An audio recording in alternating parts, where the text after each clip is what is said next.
another Plamo review. Today we're taking a look at the High Grade L-GAIM.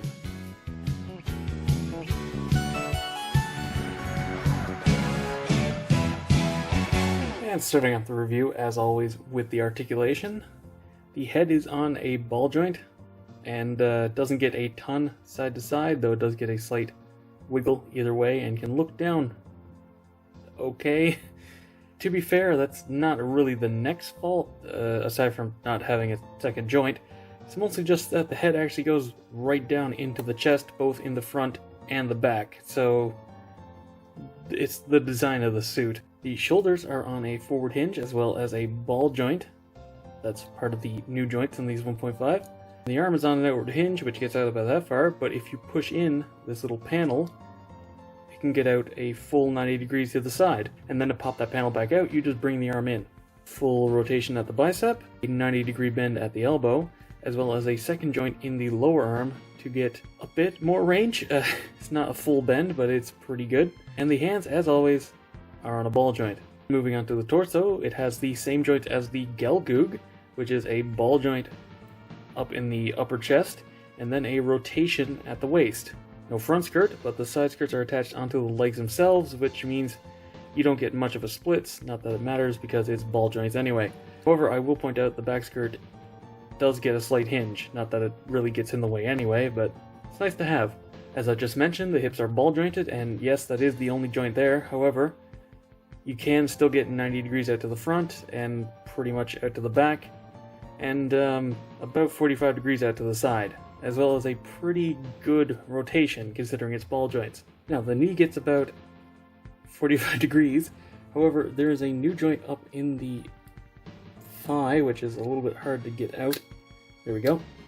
Pull it until it clicks twice, and then you get a much deeper knee bend.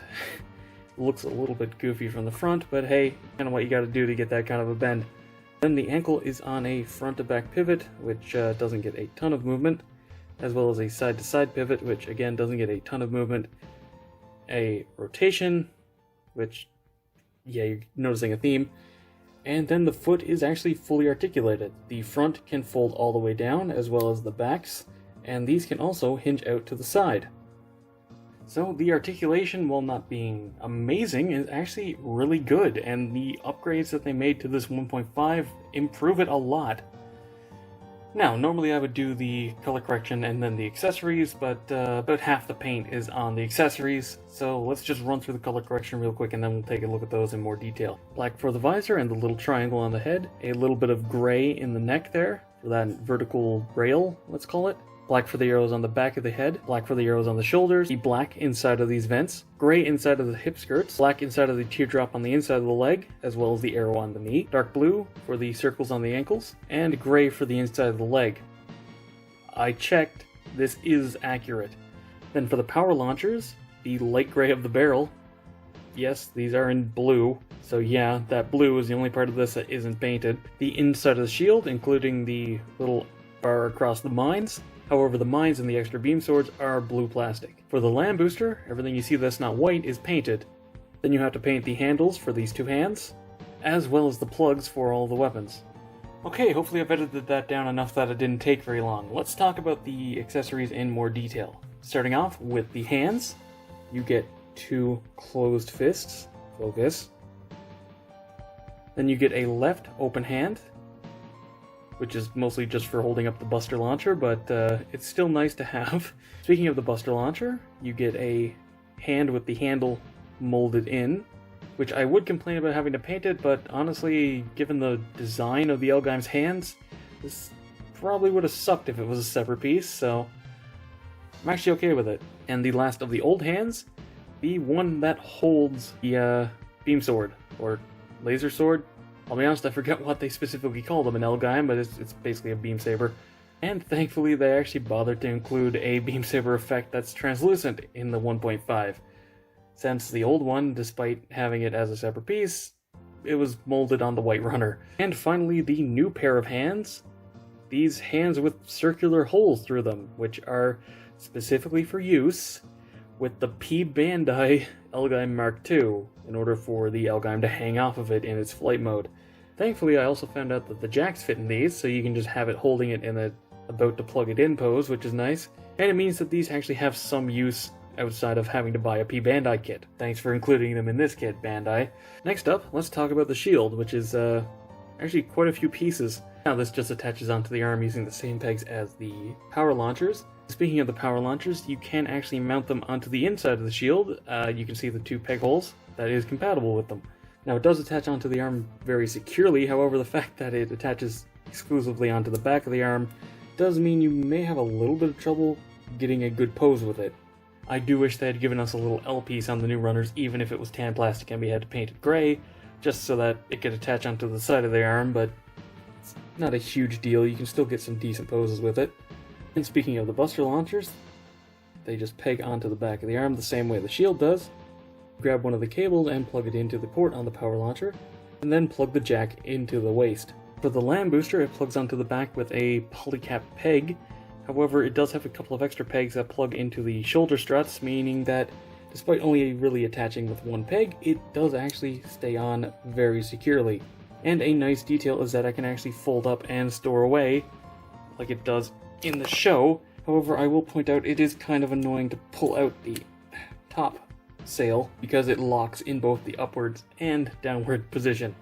And this is where most of the paint goes. Thankfully it's dark blue plastic, so if you wanted to, you could just paint the tan and top sail and it would be okay, but yeah, if you want it to be completely accurate, it's supposed to be gray. Now, as for the buster launcher, you're going to have to deal with some pre-recorded footage because I was not going to do this more than once. It is a nice fact that they included a new one that's actually color separated, since the original high grade, it was entirely dark blue. And yeah, they did a really good job with it. The color separation is perfect, and the bipod is actually ball jointed now instead of being 2 separate pieces. They basically did a perfect job with it. My problem is a lot less with the actual buster launcher and more with the cables.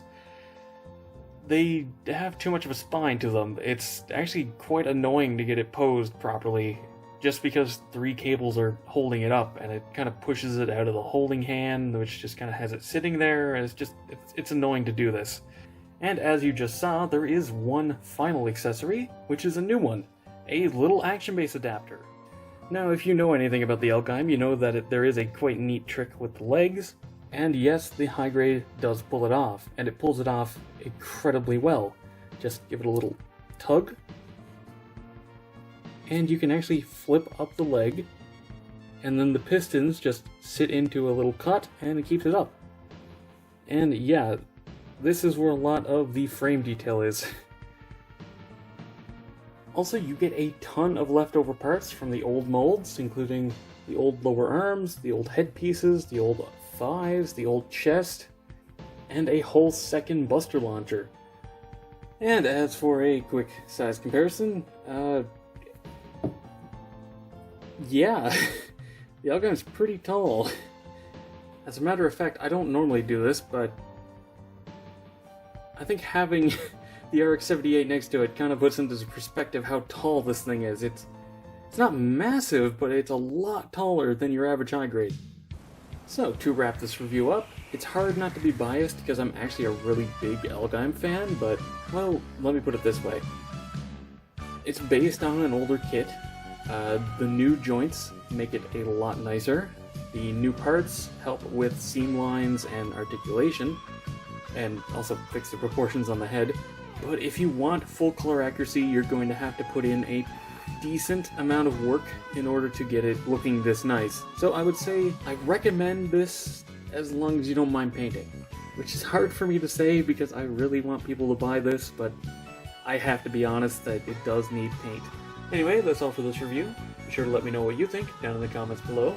Give the video a thumbs up if you enjoyed it, helps a lot. Subscribe and hit the bell for future reviews. Go follow me on Twitter for updates, and consider supporting me on Patreon so I can keep making reviews just like this one. And as always, until next time, happy building.